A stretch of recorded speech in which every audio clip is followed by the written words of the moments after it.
大家好 ，Ryzen Master 这款 AMD 官方的 CPU 优化软件，我之前的视频提到过，我一直运行在这款软件的低功耗设置模式 ，CPU 功耗65瓦，单台整机功耗130瓦，两台机器一共260瓦。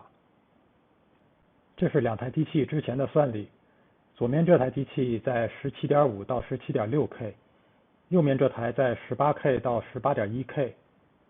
今天我测试了一下这款软件提供的曲线优化功能。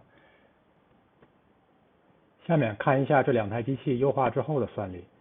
左面这台原先 17.5K， 现在变成了 18.3K 多一些。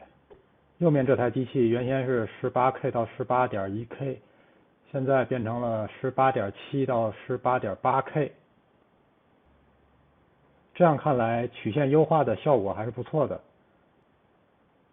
现在我给大家演示一下如何进行曲线优化。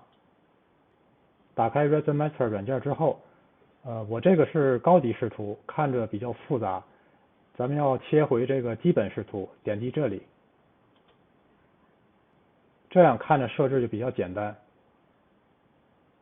曲线优化模式就在这里，它有3个选项，第一个是关，一个是全部核心，还有一个是每核心。默认的选项是关。第二个全部核心，我理解的就是把 CPU 作为一个整体来进行优化。第三个每核心应该就是针对CPU 的每个核心单独的做优化，所以这个每核心的选项要比全部核心效果会好一些，但不多。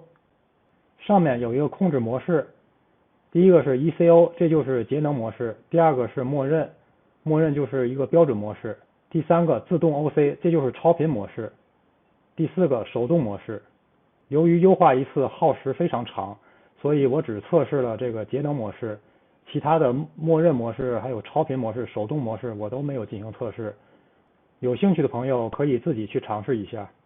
选择好控制模式之后，点击下面的开始优化。弹出的这个设置我保持的是默认，然后点击确定就可以了。它会提示优化需要多长时间，每核心的优化时间会比较长，大概是2个半小时不到，全部核心可能需要1个多小时。优化完之后，点击下面的应用，它会提示重启电脑，这样就可以了。优化之后，软件会把当前方案的优化配置存储起来，以后就不用重复进行优化了。如果想切换回之前的默认状态，控制模式这里选择默认，曲线优化模式选择关，之后点击应用就可以切换回原先的模式。通过曲线优化器优化之后 ，CPU 的算力增长了一些，但功耗并没有增加，所以推荐有锐龙 CPU 的朋友们一定要尝试一下。